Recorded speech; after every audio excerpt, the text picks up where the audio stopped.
welcome to cyberspace. I'm your host, Leslie Poston. This week, we're talking about two jury verdicts, a wave of legislation, and why the, quote, obvious solution to a real problem is often neither obvious nor a solution. Let's get started.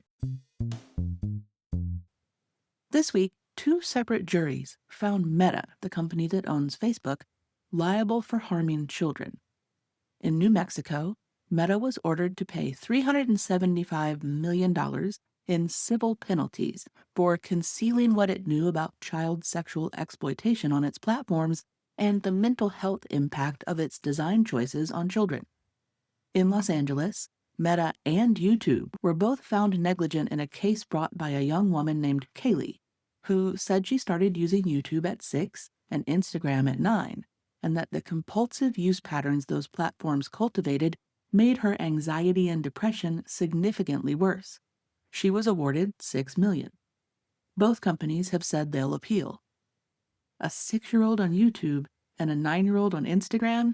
I'll just let that one sit there for a moment because whatever Meta's algorithm did or didn't do, someone handed those devices to that child. That's necessary context for what we talk about later. These are genuinely significant rulings. I want to be clear about that before I say anything else. Internal documents presented in court showed that Meta's own researchers in a study internally called Project Myst found that kids who'd already experienced trauma and adverse childhood events were the most likely to get addicted to Instagram, and that parents were effectively powerless to intervene once that hook was set. The jury heard that Meta's internal communications compared the platform's effects to pushing drugs and facilitating gambling. These weren't allegations invented by plaintiffs' attorneys. These came from Meta's own files. So this harm is documented. The corporate knowledge of this harm is documented. The deliberate design choices that maximized engagement at the expense of vulnerable kids are documented. A fine of $375 million sounds like a lot of money until you know that Meta's revenue last year was about $201 billion. That fine is less than 0.2% of their annual revenue. It's not accountability for Meta, it's an amount they can file under the cost of doing business. This is a real problem that got a real day in court. Hold on to that, because the next part of this story is where things get a little complicated. Within hours of these verdicts, the policy conversation had already pivoted to age verification laws and digital ID requirements as a, quote, logical next step. If platforms are harming kids, the argument goes, we need to verify who's a kid and who isn't. We need age gates, digital ID checks before anyone can access the internet or social media. Some states are already there. As of right now, half the United States has some form of age verification mandate either in effect or coming. 9 states saw their laws take effect in 2025 alone, and more are coming in 2026. Here's what those laws actually require in practice. Depending on the state, you may need to upload a government-issued ID to access social media. Some laws call for biometric scans, photographs of your face, your fingerprints, scanned or a picture of your eye, submitted to third-party age verification vendors, who are private companies with their own data retention policies, their own security vulnerabilities, and their own incentives. The Electronic Frontier Foundation, which has been tracking this issue closely, describes these systems pretty plainly that they are at their core surveillance systems. Every method currently in use collects sensitive personal data and creates a record of who you are tied to what you're accessing online. And there's a practical problem that doesn't get discussed enough. These laws are trivially easy to bypass with a VPN, which is why several states are now floating the idea of legislation to ban VPNs. If that sounds like a logical endpoint that concerns you, good, you're paying attention. The people who are most harmed by stripping online anonymity aren't teenagers looking to scroll Instagram. They're domestic violence survivors who rely on anonymity to stay hidden from their abusers. They're journalists and whistleblowers.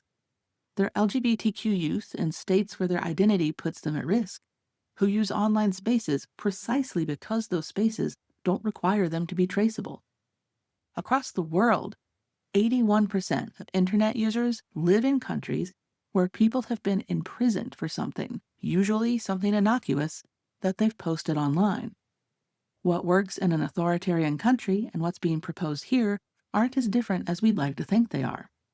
We've done an episode on the psychology of how "for the children" as a phrase gets used as a rhetorical shield for policies that would never pass on their own merits. And this is a textbook example of that pattern in action.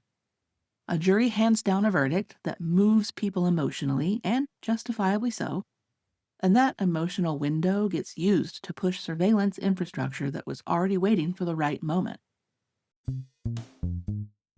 Let's talk about what's actually happening in our heads right now, because the timing of this is certainly not accidental. When something bad happens to a kid, especially something that involves a large, faceless corporation that we already have complicated feelings about, our brains do something predictable. We experience scope insensitivity combined with an availability cascade. We've talked about those in other episodes.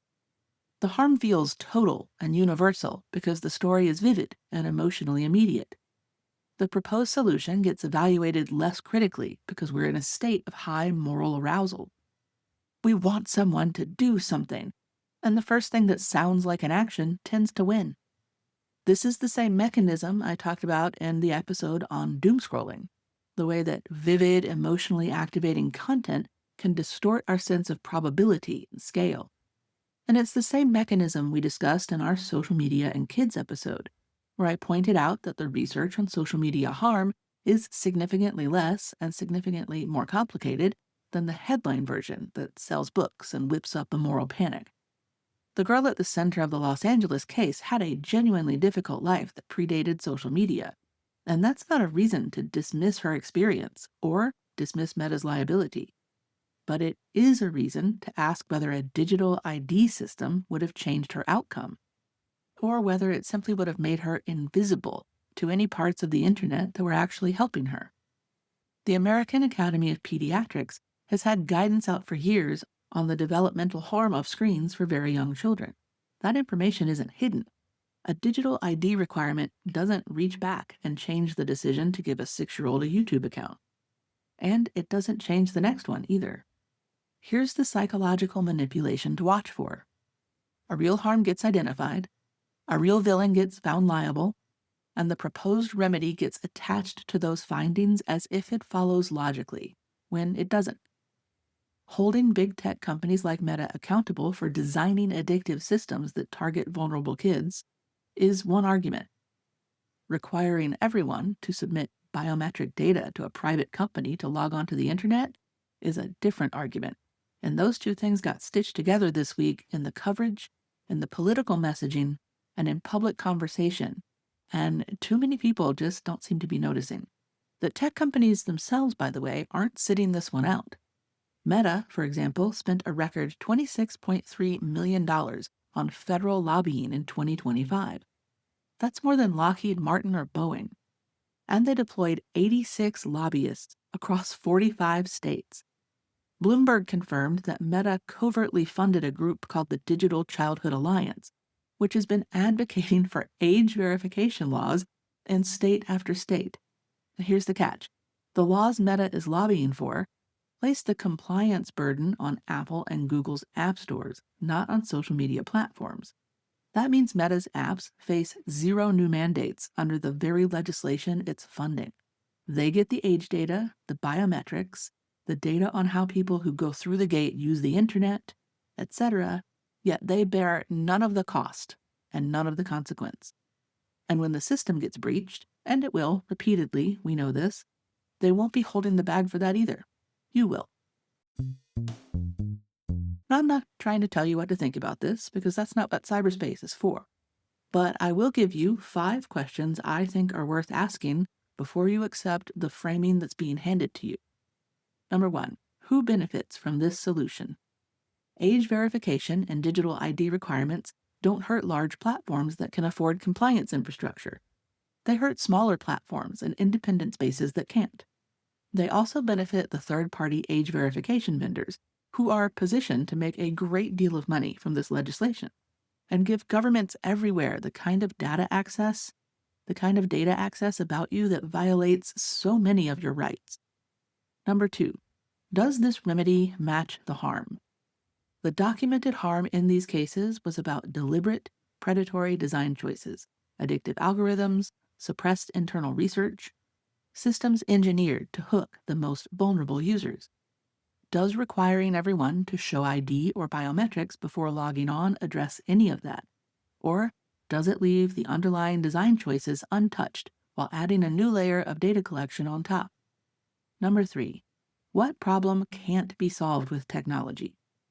We've talked on this show about how we keep reaching for technological solutions to what are fundamentally human problems: absence of parenting, untreated mental illness, real trauma, poverty, systemic oppression, isolation. A digital ID requirement or an age gate doesn't address any of those. In many cases, it makes them worse by eliminating the anonymous spaces where people dealing with those things can find community and support. Number 4, who gets protected and who gets exposed? Ask that question every time someone proposes a surveillance system in the name of safety. Whether it's out in the open, like Ring cameras and digital ID laws, or hidden surveillance, like Apple AirPods with cameras in them being advertised for your quote health, flock recorders for your quote safety, or the always on surveillance cameras in Waymos and Tesla cars that are constantly passively recording. The people who most need protection are usually the people most harmed by removing anonymity in both our digital and public spaces.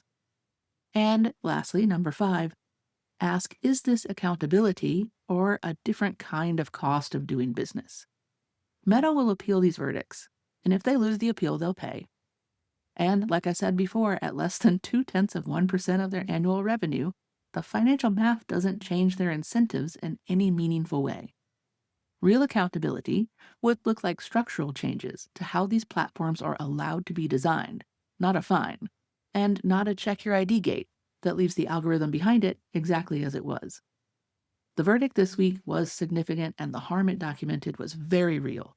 The kids and families who brought these cases were absolutely right to do so. And you can hold all of those facts in your mind and still ask hard questions about what gets proposed next. Who's doing the proposing, why now, and who benefits when you stop asking. Thanks for listening to Cyberspace. I'm your host, Leslie Poston, signing off. As always, until next time, stay curious.